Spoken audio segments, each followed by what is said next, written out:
Bonjour à tous et bienvenue à cette nouvelle édition de la vie chrétienne. Nous allons continuer ce mois avec le thème « Comment éduquer efficacement votre enfant ». Dans la première partie, nous avons insisté sur le modèle qu'est le parent. Dans cette partie, nous allons parler de plusieurs points différents. Premièrement, vous devez savoir en tant que parent que l'enfant naît dans votre maison, mais c'est un être qui vivra dans une société.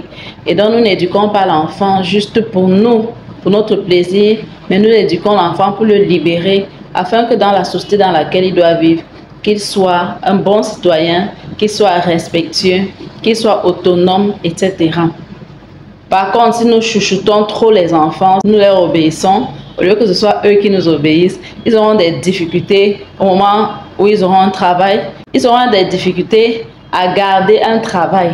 Parce que quand le patron va les reprendre, ils vont se mettre sur la défensive. Ils peuvent dire du n'importe quoi parce qu'ils ont eu cette habitude-là à la maison et les parents n'ont pas corrigé. Nous sommes comme des potiers. C'est nous qui donnons la forme que nous voulons que l'enfant ait dans la société. Un bon employé, c'est le fruit d'un bon parent. Un bon citoyen, c'est également le fruit d'un bon parent. Même si ce n'est pas à 100%, mais le parent a un très grand rôle à jouer dans la stabilité conjugale, dans la stabilité sociale de l'enfant. Économique même, les parents ont une responsabilité par rapport à cela. Dès le bas âge, nous devons commencer à établir des règles. Nous devons impliquer les enfants de 1 an et demi, 2 ans, 3 ans à faire déjà quelques tâches domestiques, comme peut-être ramasser ce qu'ils ont versé, nettoyer la table, ranger les couverts dans l'évier de cuisine. Voilà des petites tâches que les enfants, les tout petits, peuvent faire. Apporter de l'eau, servir de l'eau à table ou servir les couverts à table. Voilà ce que les petits enfants de 1 à 5 ans peuvent faire facilement. Maintenant, à partir de 6 ans, les enfants peuvent ranger et dresser le lit, ranger leur chambre, laver même le sol, laver les assiettes, laver leurs habits, certains habits qui ne sont pas difficiles à laver si vous n'avez pas de machine à laver. Donc, les enfants, on doit les impliquer dans les tâches. Mais il y a des parents qui préfèrent tout faire parce qu'ils ne veulent pas manger dans un plat sale. Il vaut mieux laisser les enfants laver et mal laver, relaver même au moment de manger, que de ne pas les impliquer dans les tâches. Même si les habits ne sont pas très propres, on les portera tout en sachant que c'est parce qu'ils sont en stage d'apprentissage. Et quand ces habits-là vont se vieillir, on va changer. Au moment de changer, ils seront déjà mieux lavés. C'est en forgeant qu'on devient forgeron. Ne soyons pas des parents perfectionnistes. Quand un parent perfectionniste a peur de mêler son enfant à une tâche, de peur que l'enfant ne fasse pas la tâche exactement comme lui. Si vous voulez, à partir de 10 ans, l'enfant peut déjà allumer le feu, le gaz, faire des omelettes, bouillir du riz, faire même des sauces, des repas simples, la pâtisserie, les crêpes et tout. Donc apprenez aux enfants à être autonomes dès le bas âge. Un enfant qui sait cuisiner et qui cuisine pour sa famille apprend à servir les autres. Un enfant qui sait cuisiner très tôt apprend à la concentration parce que quand on allume le gaz, il y a des procédures. Ouvrir la bouteille, refermer la bouteille, préparer les ingrédients. Donc, il y a un ordre chronologique des choses à faire. Donc, c'est également quelque chose qui développe l'autonomie de l'enfant, qui développe sa concentration. Et apprenez également à vos enfants, dès le bas âge, à se respecter mutuellement, à ne pas mépriser leurs aînés. Bon, chez moi, je préfère que les enfants appellent leurs aînés tonton. Même si l'aîné a 5 ans et le deuxième a 3 ans, le deuxième va appeler son grand frère tonton parce que tu ne peux pas manquer de respect à tonton facilement. Rien que le mot tonton que tu as mis au début te dit déjà à qui tu es en train de t'adresser. Et je leur dis, on ne désobéit pas au grand frère. Et maintenant, ça peut pousser parfois le grand frère à vouloir brimer. Nous devons aussi apprendre au grand frère à avoir un bon leadership. Être l'aîné n'est pas synonyme de brimer les cadets. Être l'aîné n'est pas synonyme de maltraiter les cadets. Mais un bon leader doit être un leader serviteur. Un bon leader doit être un leader qui protège Ce genre d'apprentissage favorisera plus tard un bon mariage et une bonne relation entre frères et sœurs. Parce que j'ai vu dans des familles certains cadets qui peut-être parce qu'ils se disent l'aîné leur dépasse de 5 ans, ils peuvent parler n'importe comment à leur aîné. Et c'est tout ça, ça montre qu'il y a eu une faille au niveau de l'éducation parentale. Nous les parents, nous ne devons pas être des esclaves de nos enfants. Les enfants étudient notre psychologie de la même façon que nous devons étudier leur psychologie. Donc, lorsque nous avons dit à un enfant, arrête de faire ça ou bien ne touche plus à ça, et si tu touches, tu vas dans la chambre. Si l'enfant touche, il faut qu'il aille dans la chambre. Si l'enfant touche, il ne faut pas rigoler en disant, oh l'enfant, si tu es têtu, tu es vilain. C'est ce que tu as dit. Vaut mieux ne pas dire, si tu touches, tu vas dans la chambre. Vaut mieux dire simplement, ne touche pas. Mais si tu as promis ce que tu vas faire s'il touche, il faut faire cela. Deuxièmement, il faut être ferme. Un enfant têtu, c'est le résultat d'un parent qui n'a pas pu être plus têtu que lui. Quand on donne un ordre à un enfant, c'est le parent qui doit être vainqueur. L'enfant ne doit jamais vaincre. Sauf si peut-être on peut faire exception au cas où il est malade, au cas où on se rend compte que le problème est sous-jacent et ce n'est pas forcément la têtutesse. Mais en règle générale, c'est le parent qui a le dernier mot et c'est le parent qui doit garder sa fermeté. Parce que les enfants têtus, ça veut dire qu'eux aussi de leur côté, ils sont fermes qu'ils ne font pas. Eux aussi sont fermes qui ne quittent pas ou qui ne touchent pas ou qui n'arrêtent pas ce que vous êtes en train de demander qu'ils arrêtent. Mais le parent doit être ferme en gardant un ton doux, un ton posé. Vous êtes le parent, vous n'êtes pas en train de négocier votre rôle, votre position de parent. Donc je ne vois pas pourquoi il faut forcément élever la voix quand vous criez, quand vous voulez donner un ordre à l'enfant. Ça ne sert à rien de crier, soyez juste ferme dans votre ton et dans votre regard. Vous verrez que l'enfant va se positionner. Donc, c'est le rôle du parent de savoir être ferme, de savoir se faire obéir sans forcément crier. Et lorsque la règle est là, tout le monde, sans exception, je profite donc de ça pour dire que nous devons éviter les discriminations entre les enfants. Si tu as eu plusieurs filles et un seul garçon ou plusieurs garçons et une seule fille, le sexe unique ne doit pas te faire négliger les autres et privilégier le sexe unique. Si c'est peut-être le garçon que tu as tellement cherché, ne commence pas à dire, à faire croire aux filles qu'elles sont moins importantes que le garçon qui te donne beaucoup de joie. Ou alors, à montrer au garçon que il a plus d'importance, ou à la fille qu'elle a plus d'importance que les garçons dans la maison. Par exemple, au moment des sorties, vous pouvez sortir à tour de rôle pour passer du temps individuellement avec chacun de vos enfants. Vous n'êtes pas obligé de sortir toujours en groupe. Vous pouvez sortir à tour de rôle.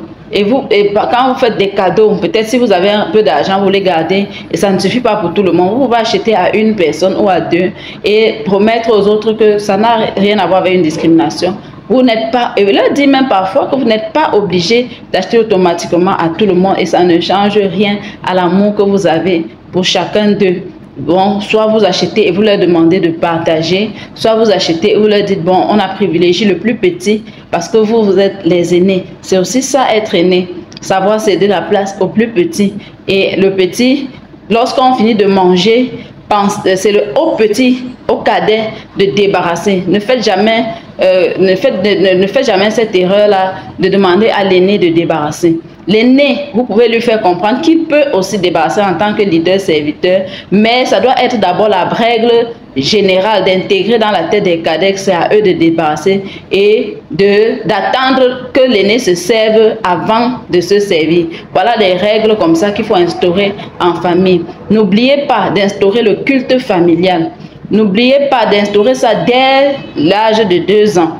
Racontez des histoires régulièrement à vos enfants avant le coucher, au moment où ils ne savent pas encore lire.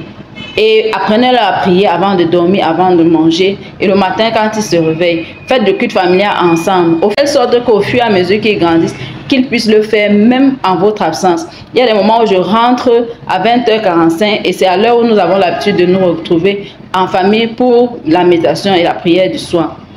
Je trouve parfois à 21h, quand je rentre, que mes enfants ont déjà fait la prière du soir. et ils savent les routines. Vous faites ça de façon routinière avec des différentes parties standards. Donc, vous leur apprenez ces routines-là, routine de prier, routine de méditer le matin, routine de se brosser les dents après chaque repas, routine d'aller étudier, routine de se baigner chaque jour, la routine de travailler et de rôter. Par exemple, lorsqu'ils sont déjà grands, on peut dire sa semaine, si c'est la semaine de tel de faire le ménage pendant que l'autre fait la vaisselle, la semaine de tel de laver le sol pendant que l'autre lave la vaisselle, et c'est aussi la semaine de tel de laver les toilettes pendant que l'autre dresse les lits. Donc à l'âge où les uns et les autres ne peuvent pas encore faire la vaisselle ou laver le sol, ils aient un devoir régulier, qu'ils sachent que c'est leur devoir de dresser les lits, de plier leurs habits. On peut apprendre un enfant à plier les habits dès l'âge de 4 ans et 5 ans. Donc, c'est des choses que les parents doivent faire. Je vais aborder le côté divertissement. Les divertissements sont très importants, mais il faut que ce soit des divertissements sains et qui édifient vos enfants. On ne peut pas parler d'éducation sans parler de divertissement parce que l'enfant, de façon fondamentale, aime jouer. Donc, nous devons regarder au travers de leurs divertissements quels sont les divertissements utiles qui les cultivent. Donc, évitons de mettre les enfants devant la télé sans contrôler ce qu'ils regardent à la télé. Si nous n'avons pas de temps, il vaut mieux éteindre carrément la télé. Il vaut mieux télécharger des programmes. Télécharger des programmes sur Internet et mettre dans une clé USB pour qu'ils puissent regarder et que nous sachions exactement ce qu'ils sont en train de regarder, que de les mettre devant des satellites qui ne vont pas en droit ligne avec les valeurs que nous voulons leur inculquer. En passant, nous produisons des clés USB, vous allez voir le numéro s'afficher. Pour ceux qui en ont besoin, des clés USB éducatives avec des programmes déjà sélectionnés. Il y a des jours où vous pouvez demander aux enfants de ne pas regarder la télé. Tout ça, ça fait partie des routines. Vous pouvez faire cela de façon routinière ou alors ponctuelle. Vous les inculquez le fait que la télé peut être là, mais on n'allume pas. Parce qu'on va beaucoup plus dessiner aujourd'hui, on va colorier. Donc, acheter régulièrement des cahiers de coloriage et des dessins. Donnez l'envie à vos enfants très tôt de dessiner, d'aimer dessiner. Ça va cultiver leur esprit de créativité. Parce que l'enfant dessine ce qu'il voit, ce qu'il imagine. Et ça vous fait découvrir davantage ce qu'il pense, sa façon de penser, sa façon de voir. Et ça augmente son degré de concentration. Pour les enfants aussi qui ne sont pas concentrés, donnez-leur de dessin. Apprenez-leur à faire du théâtre. Le théâtre aussi donne à l'enfant timide de s'exprimer sans avoir peur. Donc, nous devons apprendre toutes ces choses-là aux enfants. Et quand il n'y a pas de... apprendre même à chanter. Apprenez aux enfants certaines chansons. Prenez du temps. Passez du temps avec les enfants au travers du chant. Cela non seulement vous rapproche les uns des autres, mais aussi leur donne vraiment d'avoir une liste de chants en tête. Vous savez, n'exposez pas vos enfants aux musiques mondaines, aux musiques obscènes. Et dites-leur déjà qu'ils peuvent choisir les musiques qu'ils veulent écouter, qu'ils peuvent choisir les films qu'ils peuvent écouter. Pour nous qui sommes chrétiens, nous ne devons pas écouter de la musique qui nous éloigne de Dieu, qui pollue notre âme. Nous devons leur apprendre plusieurs cantiques, leur apprendre plusieurs chansons qui nous ont bercés et qui glorifient Dieu. Afin que dans le taxi, par exemple, quand nous prenons des transports en commun, je leur dis que s'il y a de la musique, si c'est possible de demander de baisser, qu'on baisse. Si ce n'est pas possible, vous chantez un cantique dans votre cœur, soit à haute voix, pas de façon à déranger les voisins, mais vous chantez de manière à ce que votre attention ne soit pas tournée vers ce qui passe ou ce qui se passe autour de vous. Ça va faire que vous retenez le strict minimum qui pourra disparaître de votre mémoire. Mais si vous êtes concentré sur la musique qui passe, vous allez garder, surtout que dans ma maison, nous aimons tellement la musique. Faites du sport à vos enfants et instaurez le sport comme une routine dans votre maison.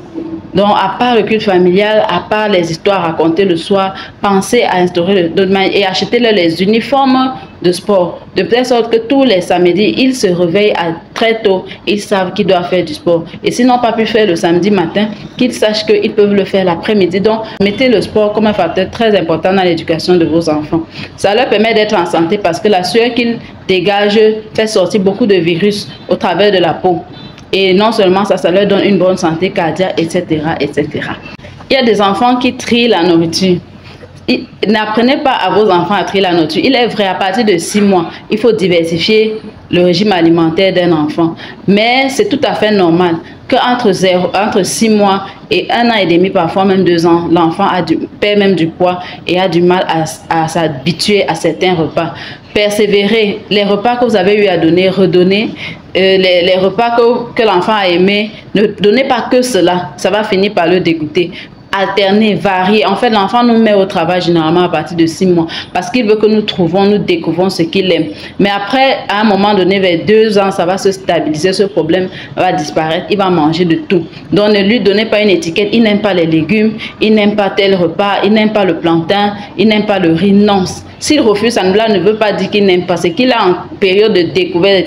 Donc, ne stigmatisez pas les enfants très tôt en disant qu'ils n'aiment pas, sauf si ça leur donne des réelles allergies ou alors ça a été prouvé médicalement qu'ils ne peuvent pas manger cela. Mais sinon, si c'est le macaroni que l'enfant n'aime pas, plusieurs fois vous avez proposé, il n'a pas aimé, laissez passer 1 an, laissez passer même 2 ans si vous voulez, mais redonnez-lui et apprenez-lui à ne pas sélectionner les repas, à manger de tout, même si c'est en petite quantité.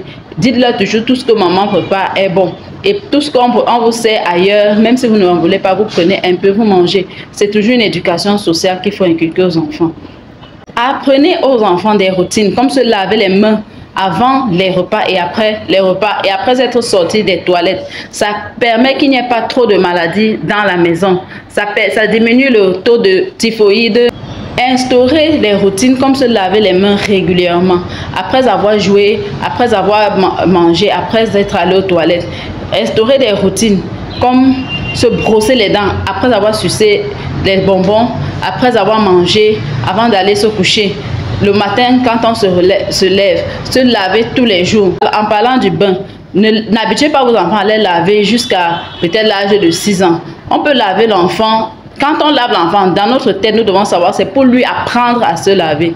Il y a des mamans qui lavent les enfants jusqu'à ce que les enfants aient même 9 ans, 10 ans. Ils lavent toujours les enfants.